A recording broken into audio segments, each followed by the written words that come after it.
Someone once said, if you know one religion, you don't know any. All of the world is at Princeton, and that means we have all the world's religious communities at Princeton too. The Office of Religious Life is the spiritual center of Princeton University. The motto that we have is that we are a place for all. And we really take that seriously and we work on it really hard. One of the things I'm most proud about with the Office of Religious Life here at Princeton is how widely it serves students from a variety of different religious backgrounds. They're one of the first to include Muslim and Hindu chaplains. They're one of the only ones that focus on not only religious life, but also secular perspectives on meaning making and transcendence.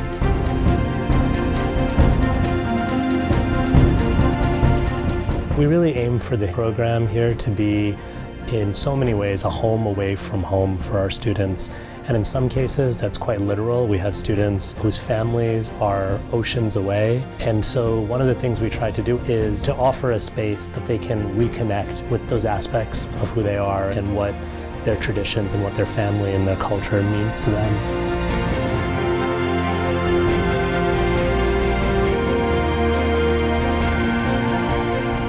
The Office of Religious Life offers a vital counterpart to all of the academic stuff that we're doing.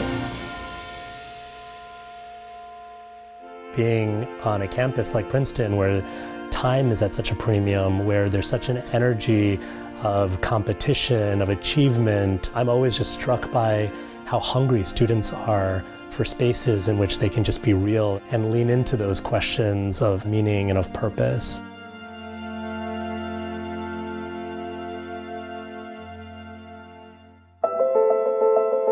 Two things which allow students to be engaged in a very special way. One is that we believe in the culture of conversation. This is a great space for interfaith dialogue between students and faculty and staff. And so the Office of Religious Life allows opportunities for interfaith, intergenerational conversations. We're asking people to not just attend and listen, but to be in conversation with both the presenters and themselves. And they find themselves just having organic conversations with one another, the kind of conversation that you think you've come to university to have, but then find out actually you kind of have to work on it and be intentional about it. And the second part of the culture is hospitality. We really believe in the ministry of hospitality. Just about any hour of the day you can come and find some food here. There's a lot of spiritual ritual that goes around eating, and then the building of fellowship. It's amazing to see students gathered and enjoying a community barbecue or visiting each other's celebrations, whether students are coming to us for Shabbat dinner, we might go to a Diwali celebration or to an iftar with the Muslim community. Our job at the Office of Religious Life is to be sensitive to the religious diversity that's here, to create space for particular religious traditions as well as different religious traditions that encounter each other. The opportunity to engage productively with people whose values and beliefs are different from your own, I think that's pivotal to what happens at any institution. Anyone who fears God. Everything about this place creates opportunities for us to engage with one another.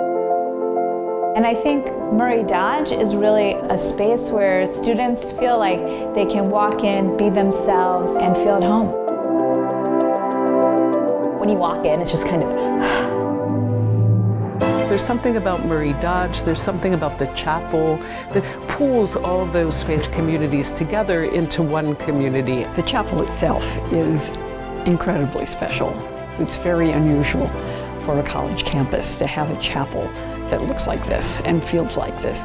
This amazing sacred space at Princeton University has quite literally opened its door to people of all faiths. Being able to have all those spaces has been pretty important to feeling heard and feeling understood in the hecticness of the world and of campus life.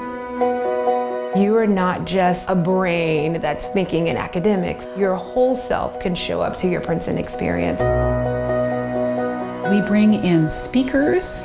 The Dalai Lama has come to campus through us. President Jimmy Carter is another person.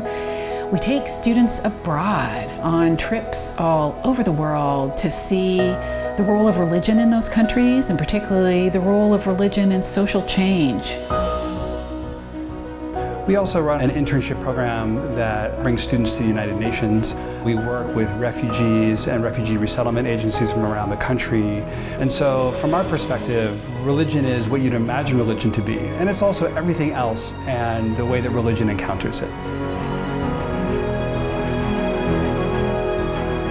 Our religious leaders on campus are people who are compassionate, who care, and who really want to make not just the Office of Religious Life and its constituent faith communities, but the whole campus a place where we can come together across those differences, to know one another, to love one another, and to work with one another to make the world better. On Sunday, I would really encourage students to reach out to the chaplains. They're here to talk with students, and I don't doubt that a friendship will emerge from that. My greatest joy is to interact with students on this campus. They bring life and vitality. They also challenge me with their questions, and so it helps me to be a better pastor, a better theologian. I feel that we journey together here, that I'm not just leading them, but we're leading each other. I don't consider myself to be a member of a particular religious tradition, but I would want incoming students to know that this office is very inclusive in the religious sense of people coming from all faith backgrounds, no faith background. And so if you're looking to come to Princeton University, know that you can bring your entire story, your authentic self into this space, and your religious identity or your spiritual identity in every way. As you come into a space of discovering who you are as a young adult in this world, where is there a place at Princeton that you can tune in to others who are asking some of the same questions? And I would say start at the Office of Religious Life and see what routes it opens for you. You're going to come out of it thinking that this is the best part of your Princeton experience, as much as I thought and think of it today. my hope for ORL is to help people articulate for themselves what they believe and how they want that to impact how they live in the world.